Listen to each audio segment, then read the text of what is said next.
কি রান্না বাড়া ব্যস্ত? কি রান্না করছো? গরম হয়ে গেছে, কিছুক্ষণ আগেও গরম ছিল না। কি যে গরম পড়ছে। গরম তো, গরমের মধ্যে গরম। মাছ। ও মাছ রান্না করছো আজকে? কি মাছ এটা? রুই মাছ। ছোট রুই না বড় রুই? বড় রুই। অনেক বড় কিন্তু জানো, দুটো মাছ কিন্তু প্রায় 5 কেজি। একটা 2 কেজি 500 গ্রাম আর একটা 2 কেজি 300 গ্রাম। আমার তো কাছাকাছি গেছে।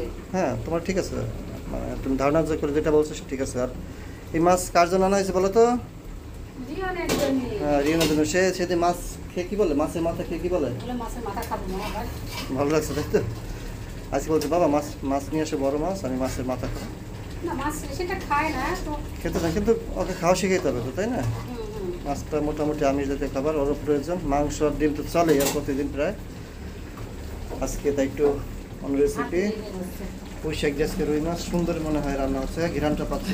মনে হয় না রান্না তো ভালোই, তাই না? না হ্যাঁ এখন খাবো দেখে মনে হয় না, ঘিরানই বোঝা, যে জিনিসের ঘিরান ভালো সেই জিনিসের খাবার স্বাদও ভালো। সকালে খেয়েছিলাম, সকালে খেয়েছি কি মনে আছে? নুডলস, লেবু চা। লেবু চা আর কি খাইছি? আর কি? আর তুমি জুস খেয়েছো? না জুস তো যে বাজার করে আসা পথে দুপুরে এসে খেলাম, তাই না? কত সুন্দর আমের জুস। যেদিন তুমি বাড়ি থাকো সেদিন বাড়ির খাবারটা বাড়ি খাওয়া হয়, কিন্তু স্কুলে আমরা পারি না সকালবেলা। দুপুরে আজকে খাবার হবে আমাদের। আজকে রান্না রিয়নের পছন্দের একটি খাবার রান্না হচ্ছে আজকে। মাছ কিন্তু অনেক কম খায়, আজকে তার জন্য এই বড় মাছ। আমাদের মাছে এই মাছটা ছোট মাছটা ডিম হয়েছে না? হ্যাঁ আজকে যেটা 2 কেজি 300 গ্রাম সেটা ডিম, 2 কেজি 500 গ্রাম যেটা সেটা ডিম হয়নি। আর 1 মিনিট পরে আর মাছটা কিন্তু অনেক বড়, দুটো মাছ, জানো বড় বড় মাছ। সব বলছে দাদা কত করে কিনছিলেন, বললাম যে 380 টাকা কেজি। কি কাজ টাজ সব কিছু করে শেষে পথে না? কি গোছাবে এখন, সব কিছু গুছিয়ে রাখবা? না গোছানো হয়ে গেছে, আর গোছানো না, আর আমি ফ্রেশ হব। আচ্ছা তোমার ফ্রিজের জন্য আমি কিন্তু একজন এই সার্ভিস যারা করে, হ্যাঁ ওদের জিজ্ঞেস করেন ভাই ফ্রিজে ঠিক করে কি করে ওইখানে একটা কাপড় দিয়ে রেখো। আর আমি দেখি আজকে খোঁজ নেবা না কেমন, পানি কেন পরে এটা জিজ্ঞেস করবো, দেখি তারা কি বলে। আর এটা আপাতত ই করো, 2025 তো 2000 কোরবানির পরে দেখি এটা যদি ছাড় পাই, কোরবানির আগে আমি সামনে তো কুরবানি, ওইখানে তো ছাড় দিবে না কেমন, তখন দেখি যদি পাই একটা কিনে নেবো। না ডাবল ডোর কিনবা নাকি সিঙ্গেল ডোর? দেখি যে দেখি আগে থেকে পছন্দ করে দেখো যেটা হবে কিনবা না।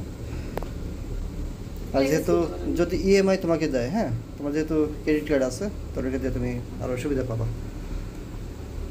ক্রেডিট কার্ড দিয়ে কিনবো আমি? যদি তোমাকে সুবিধা পাও তাহলে কিনবা। দেখছো কি গরম? ফ্রিজটা তাহলে কিন্তু ওইখানে সেট করবো কেমন, ওইটা এটা সবাই ওইখানে সেট করবো। কোনটা সরাবো? ওই যে ওইটা বড়টা সবাই ফেলবো, ওইটা সব এখানে রাখবো। ডাবল ডোর হলে এটা এখানে রাখবো, ওইখানে থাকবে। অথবা এই পাশে ঠাকুর আসনটা এটা অন্যদিকে দিয়ে না, মানে এটা এই পাশে দিয়ে দেবো কেমন, দেখা লাগবে, একটু ভালো লাগবে, দেখা যাক, আশা করি, আশায় থাকি। আচ্ছা আমার রান্না বান্না শেষ। আমি এখন এই যে আমাদের পিছনে কিন্তু অনেক বড় একটা মাঠ, সুন্দর একটা মাঠ আছে, খুব সুন্দর মাঠ, ভালো লাগে। এখন দেখা যাচ্ছে না, এখন বাতাস। আচ্ছা তাহলে কতক্ষণ লাগবে আর রান্না করতে? আমি এখন বন্ধ করে চলে যাবো। আচ্ছা গোছগাছ করতে হলে আমরা তাহলে একটু রেডি হই কেমন? আচ্ছা।